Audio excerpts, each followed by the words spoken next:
Sound and Fury, Signifying Nothing, a Tamarian bedtime story from the Interstellar Sleep Archives. Welcome to the Interstellar Sleep Archives. I am the archivist, an individual with a name of no importance, a quiet traveler gathering bedtime stories from distant species, cultures, and civilizations across the galaxy, in order to understand the hearts of those who dwell among the stars. Every culture teaches its children what matters most, through stories told before sleep.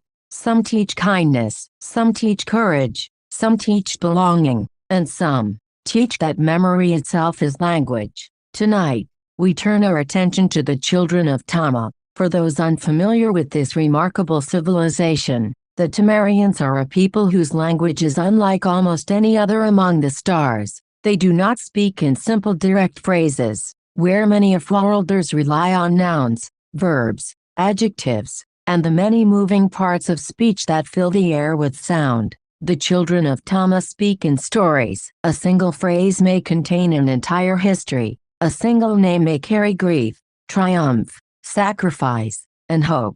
Where an worlder might say, "I understand," a Tamarian says, "Saketh," his eyes opened. Where another might say, "Let us work together," they say, "Darmok and Jalada Tanagra." Every phrase is memory, every utterance is homage, every word is an offering to the ancestors who came before. And now, without further ado, the Interstellar Sleep Archives presents Sound and Fury, Signifying Nothing. Long before the first off-world vessel ever entered Tamarian space, there lived a young Tamarian named Rallan. Rallan was a dreamer. Even when his feet rested upon the warm red stone of his home world, his mind rarely stayed there. It drifted upward, always upward. He dreamed of ships, silver vessels moving through the black between worlds. He imagined their hulls catching distant light.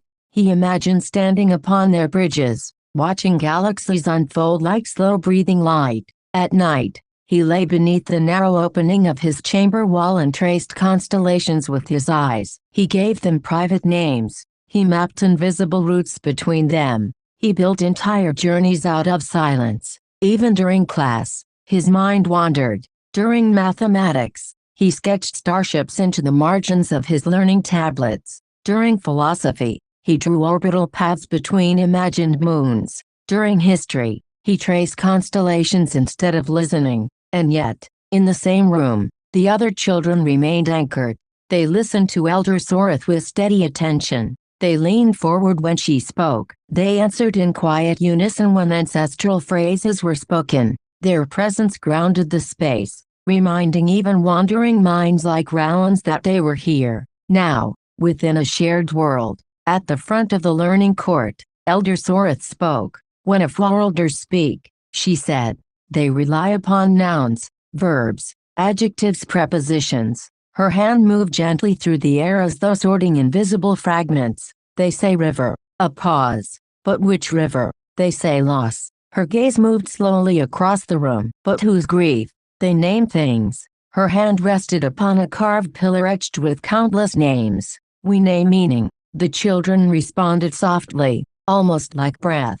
"The river Tamarian in winter." Soreth nodded. "Yes, endurance, silence in hardship, the memory of those who did not fall." Then her gaze shifted. "Rallan," her voice cut through the space gently. His thoughts float across the sky. A few children smiled softly, not in ridicule, but recognition. Rallan blinked, pulled back into the room. He had not heard the question. Soreth waited until he was fully present, then asked gently, "What does Temba, his arms wide, mean?" Rallan hesitated. "I do not know." Soreth nodded, as though she had expected this. "Temba of the Eastern Valley." Her voice shifted into story. "In the season of fire rains, when crops failed and hunger spread across the lowlands, Temba opened his grain stores not only to his own villages, but to those who had once refused him aid." A pause, letting the weight of it settle. The children answered together, "His arms wide."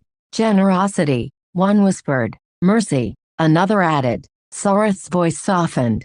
To speak the phrase is to remember hunger, and the choice to end it. But Rallan's mind was already elsewhere again, still reaching upward, still drawn to stars. still believing that what mattered lay ahead, not behind. Years passed, and Rowland entered the youth celestial program. At last, he thought, something real, something practical. Here, his brilliance became visible. He calculated stellar routes faster than any of his peers. He solved gravitational shifts before instructors completed the problem. He mapped trajectories with precision that impressed even senior mentors. For a time, he felt vindicated. The stars, after all, had always been where his heart belonged. Then came the simulation. The chamber darkened, and the walls dissolved into a dome of stars. Before them hung the projection of a Tamarian exploration vessel, its hull fractured by a sudden plasma surge. Warning lights pulsed across the room like a heartbeat.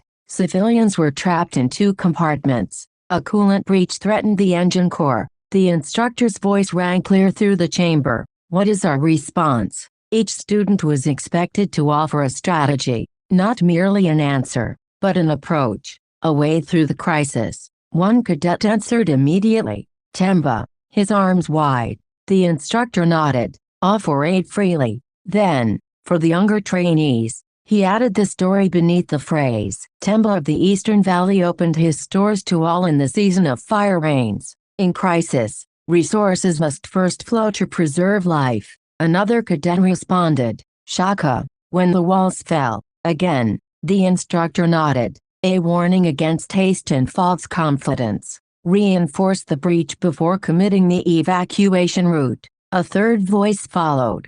Yuzani, his army with fists open. A tactical spread, the instructor said. Controlled risk.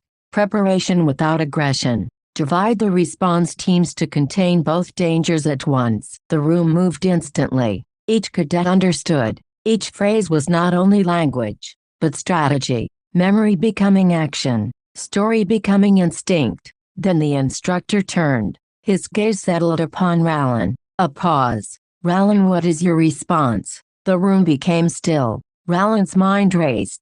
He understood the science. He could see the plasma vectors. He knew the probable failure points. But the language of action, the stories that transformed knowledge into shared understanding eluded him. His face grew warm. His cheeks heated. The moment stretched. A low current hummed through the simulation chamber. Someone in the back whispered softly, Tamaric in winter. And in that instant, Rowland froze. Not from cold, but from the terrible stillness of not knowing. The river in winter, unmoving, silent. His throat tightened. At last, he was forced to admit what he had long tried to ignore. His voice came quietly. I do not know. The words seemed to hang in the starlit chamber. For the first time, the distance between himself and the others felt immeasurable. He had mastered the stars, but he had not yet learned how to stand among his own people. For the first time, his dream felt farther away.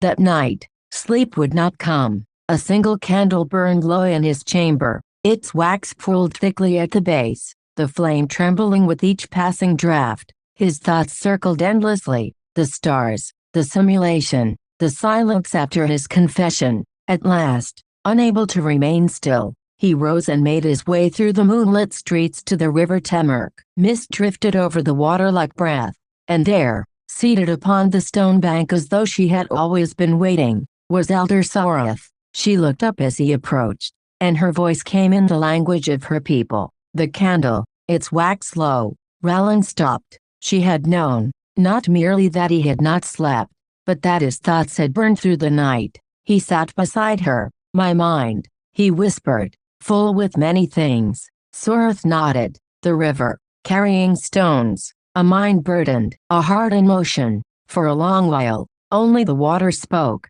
Then Rowland said, I knew the calculations, but I did not know my people. Soreth touched the river. When Ifworlders speak, their words point outward. She gestured toward the stars, object, action, direction. But when we speak, her hand returned to the water, we point inward, to memory, to sacrifice, to those who made us possible. When we say Temba, his arms wide, we remember hunger. When we say Shaka, when the walls fell, we remember pride without foundation. When we say the river Tamaric in winter, we remember endurance. Her voice softened. To forget the story is to forget the bridge between yourself and others. Rowland looked into the river, and for the first time, he did not see water. He saw lives. He saw names. He saw meaning. His voice broke softly into the night. Socketh. His eyes opened. Soreth smiled.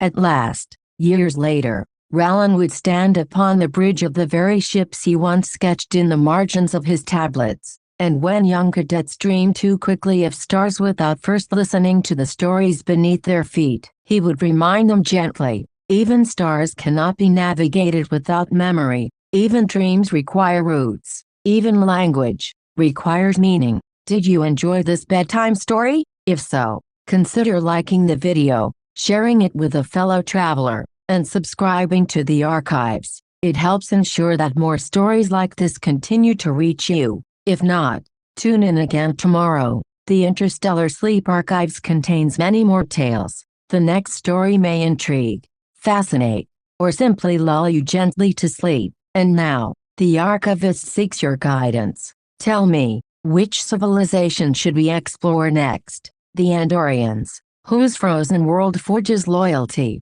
discipline, and bonds that endure even through silence and distance. The Bajorans, a people shaped by faith, resistance, and the sacred weight of memory carried through survival and loss, or the Klingons, whose honor is sung in stories of battle, loyalty, and legacy, and whose dead are never truly silent.